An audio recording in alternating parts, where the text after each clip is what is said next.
The Ogre and the Mule. In a swampland far away lived a not-so-nice ogre, along with her friend Pinocchio the Mule. The ogre would spend her days bathing in slime, grime, and misery. She would also spend hours on the internet, sometimes the entire night. She particularly enjoyed watching her favourite skeleton named Morbid. The ogre would daydream, and at night she would try to make plans on how to get the skeleton's attention. One night the ogre came up with a bright idea to get the skeleton to do an interview with her. The skeleton agreed and done the interview with the ogre. The skeleton thought he was interviewing a pretty lady. Little did he know she was not a pretty lady, but an ugly ogre, inside and out, who used filters and lights to fool him. The skeleton's audience sat back watching this interview in disbelief from the very outlandish stories being told. The skeleton struck up a friendship with the lady, and they spent time on the phone to each other over a few weeks. They then made plans to meet in person.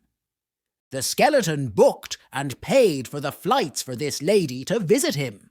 He made plans and paid for fun days out for them both to go to. He even brought her a bidet and had it installed at her request. Meanwhile, back at the swamplands, the ogre decides to tattoo the skeleton's name on her arm. The next day, the ogre had her case packed and headed off to Swampville Airport.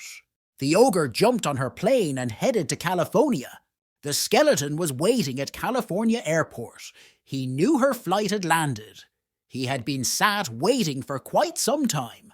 This whole time the ogre was sat in the airport restroom. She had been sat in there for hours. 5 hours passed by, or maybe it was 4.5 hours. I'm not going to split hairs over 30 minutes. The ogre finally made her way down the escalator. The skeleton laid eyes on her for the very first time. His bones nearly crumbled from under him.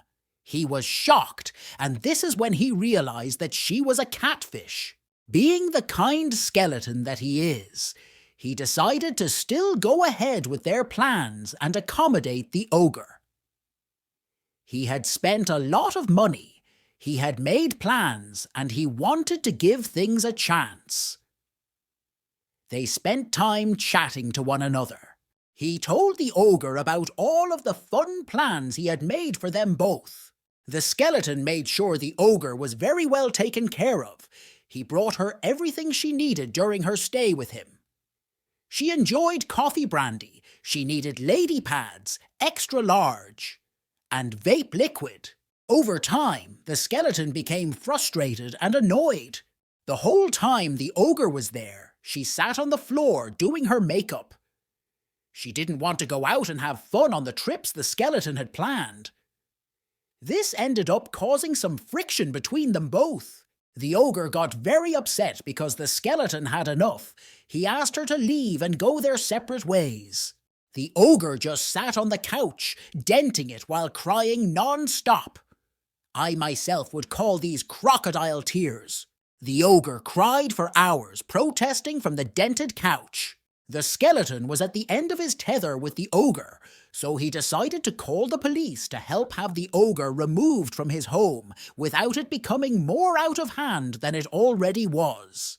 Whilst waiting for the police to arrive, the skeleton decided to film the ogre to protect himself with the truth, in case the ogre tried to make false allegations against him.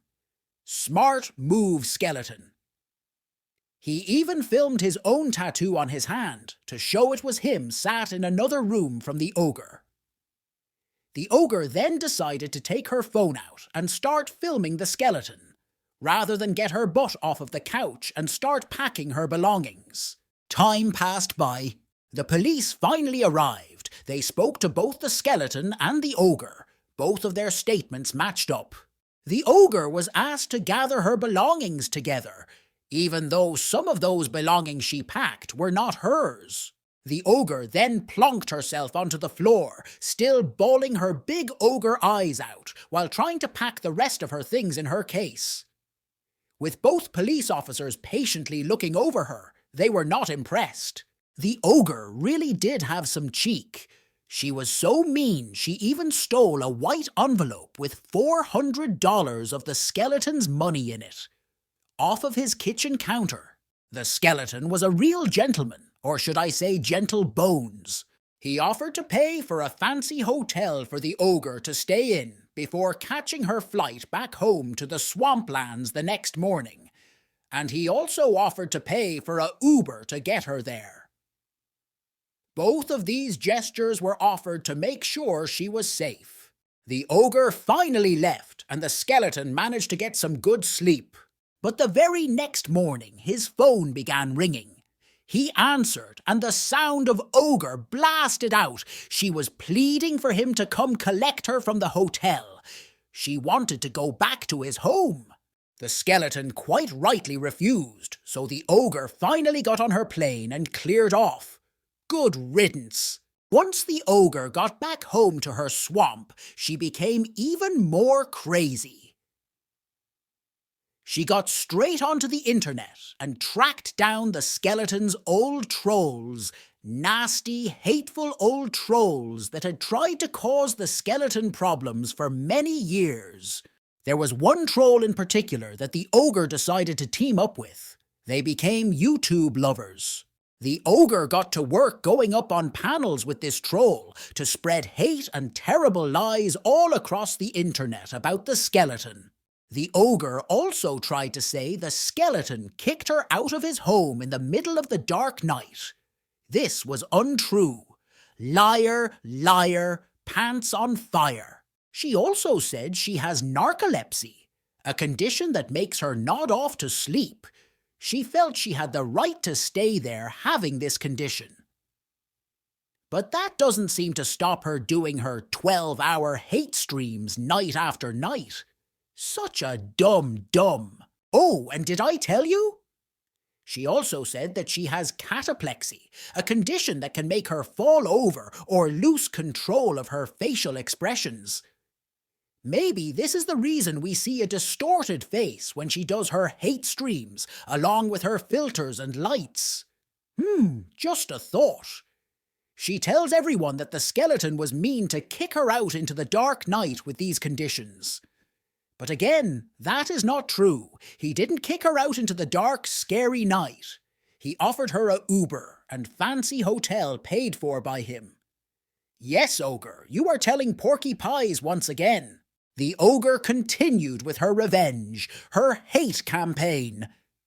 She had a meeting with her mule friend Pinocchio and decided to hire her as the manager. This really wasn't the best of ideas, as the mule is as much of a liar as the ogre is. Pinocchio the mule has a very shady background and has been in trouble with the cops for attacking them with her special donkey kick moves. Silly mule only went and got herself arrested. Oh, Pinocchio, what will we ever do with you? You can't just go around assaulting police officers. The silly mule soon paid the price and was arrested.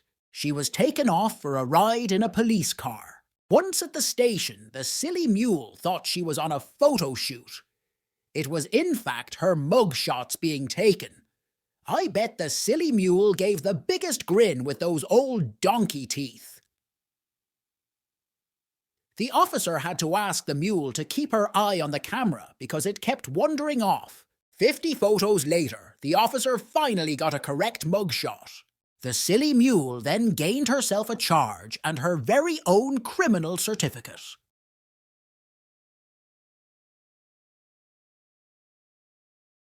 The ogre and the mule continue to label the skeleton with false accusations and lies, and the skeleton has a permanent target on him. And would you believe? The skeleton supporters have also come under attack.